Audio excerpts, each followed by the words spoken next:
Hello, this is Adam Ramsey from Open Democracy, and it is US election night. And I am joined today by, or rather tonight, by Teddy Wilson, who is the US investigations editor of our gender section 50/50. Teddy is over in Texas. And it's been a kind of dramatic day on Twitter, where I live, talking about Texas, Teddy. There's rumors that Joe Biden might be ahead in the polls in Texas. What do you make of that? Well, coming into election day, the public opinion surveys had Trump with a relatively narrow lead. I think the Real Clear Politics average of Trump's lead was about 1.9%, somewhere in that range, which is well within the margin of error. So the election has been rated by, at least in Texas, has been rated by a lot of news organizations and electoral watchers as a toss-up state. It's the first time in my lifetime that I can remember that Texas is actually one of the primary swing states. I think that's relatively surprising. Even though for election cycle after election cycle, we've been told that the demographics are changing in Texas, and that Texas is at least turning purple and will eventually turn blue. This might actually be the election when Texas is on the verge of turning blue, if not completely purple. Now that it's a swing state. So we'll have to wait and see what happens across the state. I will say that Trump did underperform in Texas in 2016. I think he won the state by about 9 percentage points, which was less than previous Republican nominees had won the state. And so, there's a real question as to what his strength here is. I will say though that I think Texas does seem to be pretty solidly Republican in most places. But the wild card of this whole election though is the pandemic and how COVID-19 is going to affect things. And so it's going to be interesting to see how that all plays out here in Texas. I will say the thing that has surprised me most about the election, both here in Texas, but also nationally, has been this historic early voting turnout. It's been just, amazing to see how many people turned out early to either vote by mail or vote in person. I think nationally, 100 million people cast their votes early before election day, which is more than 2/3 of the total votes cast in 2016. Here in Texas, I think it's 9.7 million cast or votes were cast early, which is more than the total votes that were cast here in Texas in 2016. About 8.9 million people voted here in 2016. So with just the dramatic increase in early voting, it's one of those elections where, I think we try to learn the lessons of 2016 and try to understand that elections are unpredictable.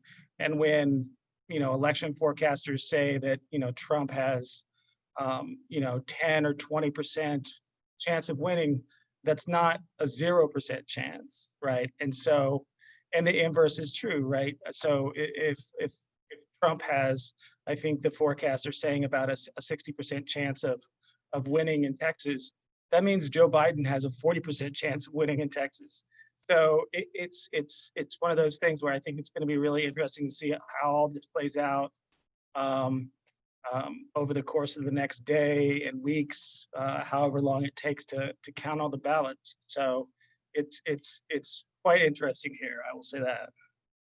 And you've been kind of out and about today. Obviously, you went to vote for yourself, but I know you've also, been chatting to some people and so on. What would you say is the kind of the sense of how different demographics are responding to this race? If we're like thinking about who it is that's turning out this time that didn't vote last time, how are people feeling about their vote?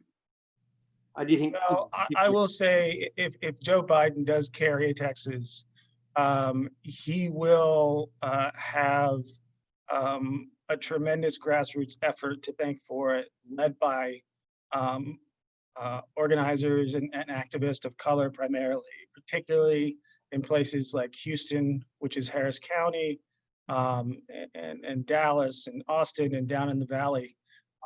There's been a tremendous amount of organizing being done in Texas over the last few years, led by those communities. And so I think that's expressed in some of those early voting numbers. You've seen hundreds of thousands of people in Harris County, which is the home of Houston, turn out and vote early. You've also seen some of those surrounding counties of both Houston and Dallas and San Antonio, some of those suburbs that everybody's been talking about lately, that where we have seen a dramatic demographic shift, especially here in Texas. Fort Bend County, which is just to the southwest of Houston, which is home to a lot of those suburbs, used to be kind of the seat of Republican power here in Texas. The Republicans dominated the suburbs. That's the home of Tom DeLay, the former, Texas House of Representatives speaker. And now it's looking like it's turning into a kind of a Democratic stronghold. Not too long ago today, it was reported that there's over 70% turnout in that county already. So, but I think going back to what I mentioned earlier, I think what I'm seeing is there is, while a lot has been made about whether or not which candidate has the most enthusiasm among their supporters, I have seen grassroots activists just being enthused about organizing and getting people to vote and doing work in their communities. I think that's where the enthusiasm lies, in the community building and the movement building that's going on in places like Houston, and also down in the Valley, around the Brownsville area and Corpus Christi and those places. You're seeing a lot of Latinx folks that have been doing organizing down there for a long time. And so I think over time those efforts, they do pay dividends. And I think if, like I said, if Joe Biden wins Texas, it will be because of the organizing of people of color and marginalized communities and that's kind of been the story of Joe Biden's campaign. Joe Biden wouldn't be a nominee for the Democratic nominee for president if not for Black voters in places like South Carolina, right? So if Joe Biden does win this election, it will definitely be because of the organizing of people of color in places like Texas and Georgia and North Carolina. So I think that might be one of the big stories of this election. Yeah. So I think we've got our headline. So it sounds to me like there's two key factors you're talking about. There's the kind of implicit demographic shifts in Texas, which have been widely reported over the years, but a lot of people will just be waking up to tonight as they begin to look at this question of whether the Democrats can win Texas. There's, as you say, the kind of grassroots organizing and the hard work of activists in those communities to turn out the vote, to make sure people are registered, to politicize people, and so on. I guess there's also a third question which you could ask, which you could look at, which is, to what extent do you think Trump's kind of increasingly explicit racism against Hispanic people and the rhetoric around the wall, of course, you're right on the border there in Texas, has driven opposition to him in some of those communities? Well, when it comes to electoral politics and Trump and the Latinx community, it's a complicated conversation, because the Latinx community is extremely diverse. There's a different Latinx community here in Texas than there is in Arizona, than there is in Florida. And, Trump has a significant amount of support within the Latinx community in different places for different reasons. And so I think one of the things that I think has been kind of one of the valid critiques of the Democratic Party and the Democratic establishment over the last several years is the lack of outreach and movement building towards the Latinx community and towards the Hispanic community. And this is kind of, it goes to what I was saying before about, whether or not Joe Biden wins Texas or any other state. A lot of the movement building and organizing in those places has been done by, people of color and marginalized communities by themselves, not necessarily with not necessarily with a lot of institutional support. A place like Arizona, there's been people doing organizing there in the Latinx community for years without much investment from the Democratic Party establishment in that state. And so, to go back to your original question, I think it just kind of depends. There are definitely generational divides within the Latinx community. I think I've seen that play out. And so the younger generation feels differently about different things than the older generation does. And I think you see that in a lot of different demographics. So, yeah, I mean, I think it really depends on what part of Texas you're in.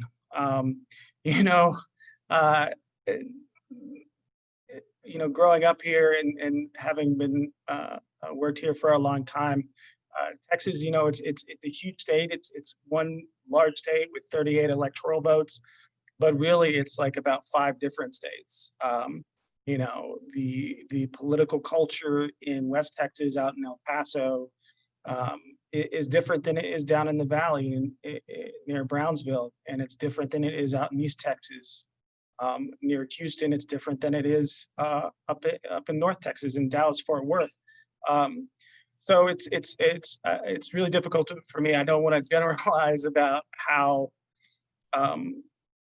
how people view Trump in different communities, because it can be so different here. I think a lot of people look at a place like Florida, where there's been a lot of reporting on how the Latinx community there feels about Trump, because it's so heavily influenced by Cubans, both first generation and second generation Cuban Americans, and Trump's support there among them, and how significant it is for him to gain the support of them to win Florida.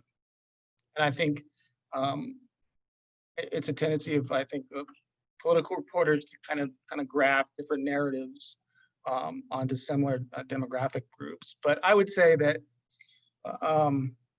overall, I think going back to the racism of Trump, I think that I would say when this election is done, I think the demographic group that has been most damaged as far as his support, their support for Trump, by his racism, both in terms of his own kind of personal rhetoric and also his administration's policies. Some of the policies that they've implemented that have been have racist impact might end up being more affluent white folks. I think there's a lot of white folks that over this summer, especially when you saw the protest, the racial justice protest and the Black Lives Matter protest in different places around the country, um, in response to the police killings of George Floyd and others, Breonna Taylor. I think there is a significant amount of white folks that were, in a sense, woken up by that, but also I think over time, Trump's kind of callous disregard for kind of the basic humanity of every person in America and his racist rhetoric and policies has kind of grated on folks. I think that's why you're seeing not an insignificant amount of kind of white evangelical Christians be more vocal about their opposition to Trump. That's one of those demographics that I'm really interested to see what that percentage looks like. I think in 2016, Trump won between 87 and 90% of white evangelicals. I'm going to be interested to see if that number holds steady, to see if he lost um, any ground there. And then with white women, particularly white women in the suburbs, whether or not his rhetoric and policies has grated on them. So, But the big I think, go ahead. The biggest story, surely, as you said, is going to be what looks like a much much bigger turnout in this election.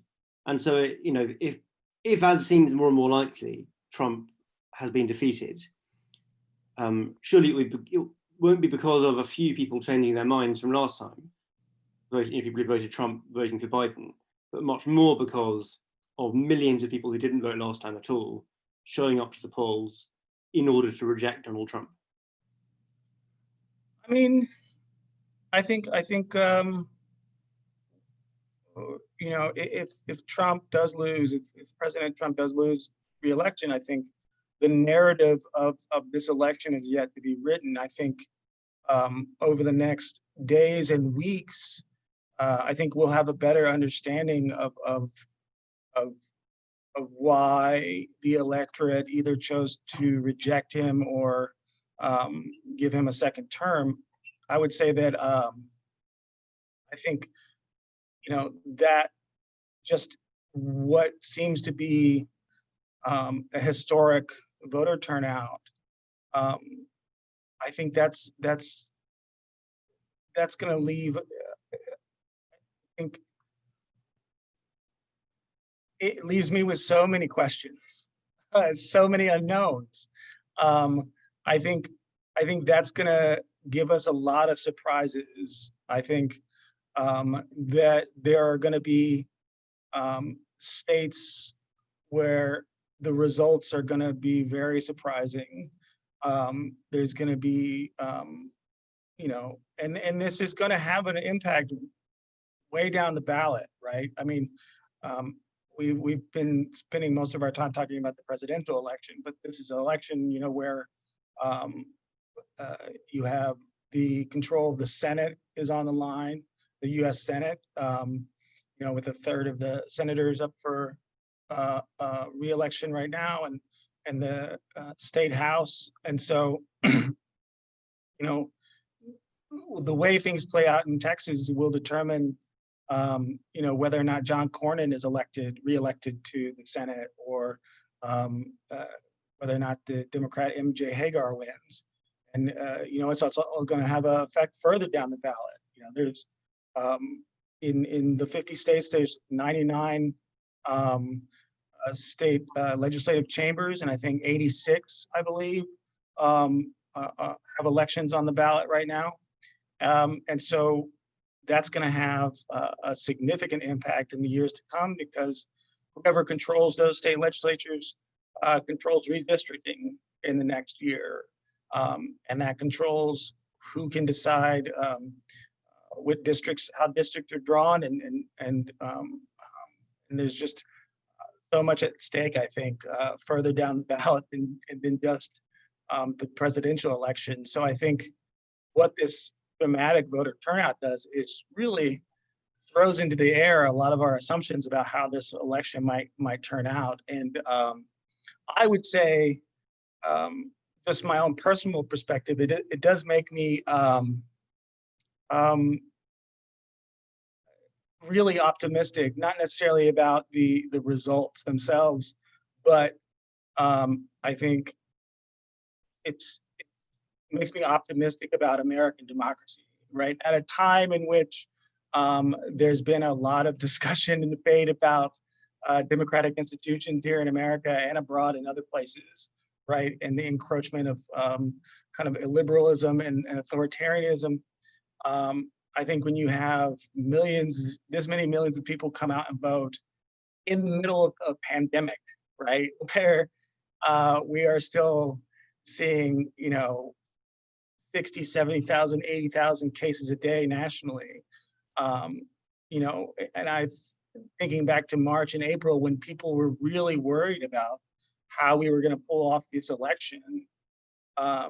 Just the fact that we're on pace to break turnout records, I think says a lot about American democracy and people's faith in the electoral process, regardless of how President Trump has tried to erode that confidence in our electoral process. And I think that is what I'm most optimistic about is just the way things have turned out especially the last couple of weeks as we've learned more about the numbers of early voting and stuff.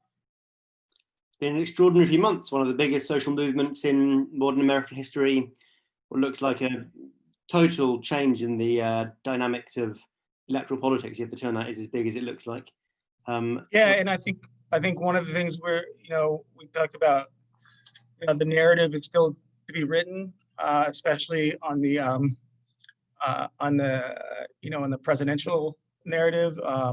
We'll find out in the next couple days and weeks who is 2020's version of the white working class, right? And so, but I think even more so is I'm really looking forward to seeing what happens in different places. What kind of changes might come of this? Are we going to see kind of a wave of progressive prosecutors come into office? Are we going to see significant changes in state legislatures?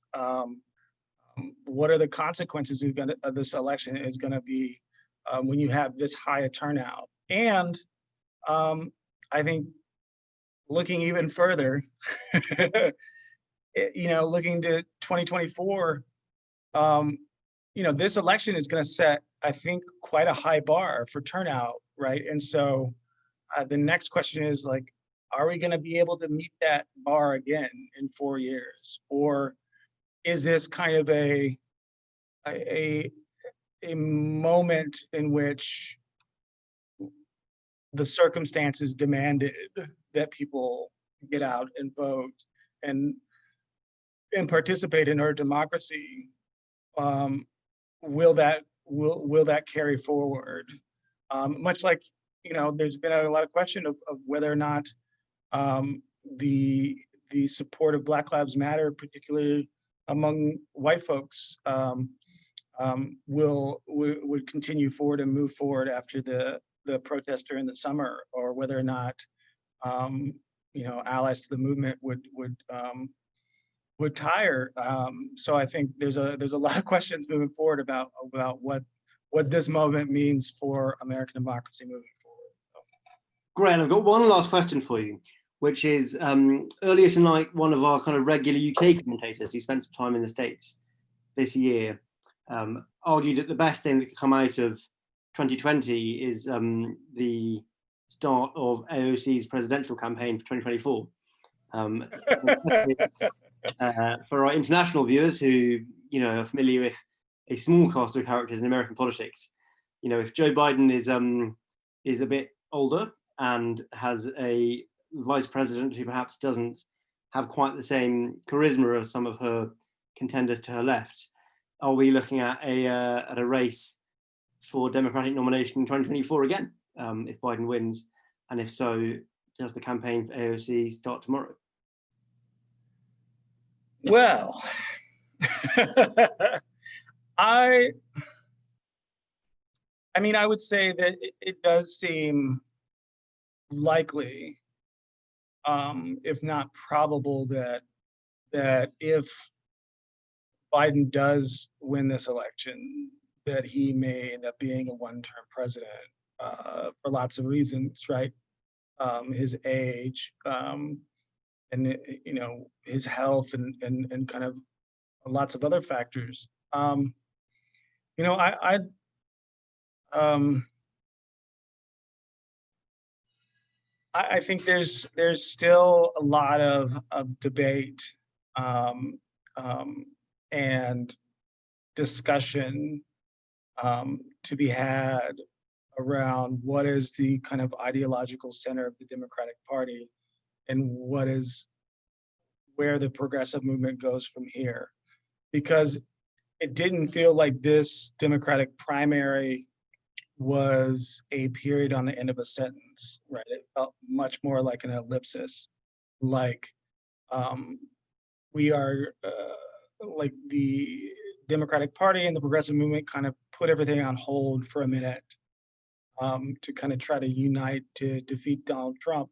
I don't think, that, anything as far as like what the Democratic Party stands for, what are the priorities of the progressive movement, all of those things are still kind of undecided and up in the air. And I think we're going to see a robust debate over the next 4 years or so. And I think, I hesitate to make any predictions about whether or not, Alexandria Ocasio-Cortez, AOC, runs for president, or what her future plans are. I will say this, is that I think,